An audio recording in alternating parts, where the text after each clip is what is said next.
అందరికీ నమస్కారం. నేను మీ జగన్మోహిని.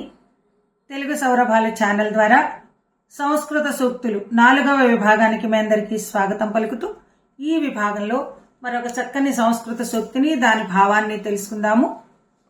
మనిషిని అగ్ని లేకుండానే దహించేవి 5 ఉంటాయట.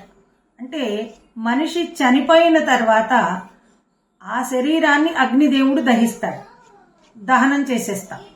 కానీ మనిషి బ్రతికుండగానే అగ్ని లేకుండానే మనిషిని దహించేవి 5 ఉన్నాయట. ఆ 5 ఏమిటో మనం ఈ సూక్తిలో తెలుసుకుందాం. ఈ శ్లోకం ద్వారా మనం అర్థం చేసుకుందాం. భార్యా వియోగశ్చ జనాపవాద రుణస్య శేష కుజనస్య సేవా దరిద్రకాలే ప్రియదర్శనంచ వినాగ్నినా పంచదహంతి కాయం. అంటే భార్యావియోగశ్చ, భార్యావియోగం, జనాపవాద, జనులందరూ తనని వ్యతిరేకంగా మాట్లాడడం, లంచగొండనో దుర్మార్గుడనో వీడెందుకు పనికిరాడనో ఇలాగ జనుల నుంచి అపవాదుని ఎదుర్కోవడం.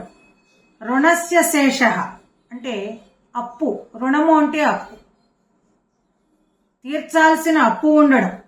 కుజనస్య సేవ అంటే దుర్మార్గుల యొక్క సేవ చేయడం, దుష్టులను సేవించి రావడం. దరిద్రకాలే ప్రియదర్శనంచ, ఇంకా మన దగ్గర డబ్బు లేనప్పుడు, మనమే తిండికి లేక బాధపడుతున్నప్పుడు, అష్టదరిద్రులమై ఉన్నప్పుడు బంధుమిత్రులు వచ్చుట, దరిద్ర సమయంలో బంధుమిత్రులు వచ్చుట. ఈ 5 కూడా వినాగ్నినా పంచదహంతి కాయం అంటే అగ్ని లేకుండానే శరీరాన్ని దహిస్తాయి అనేది ఈ సూక్తి యొక్క భావం అన్నమాట. విన్నందుకు మీ అందరికీ ధన్యవాదాలు. ఈ వీడియో కనుక మీకు నచ్చినట్టయితే లైక్ చేయండి, షేర్ చేయండి, సబ్స్క్రైబ్ చేయండి. మరో మంచి వీడియోతో మీ ముందుంటాను. Thank you.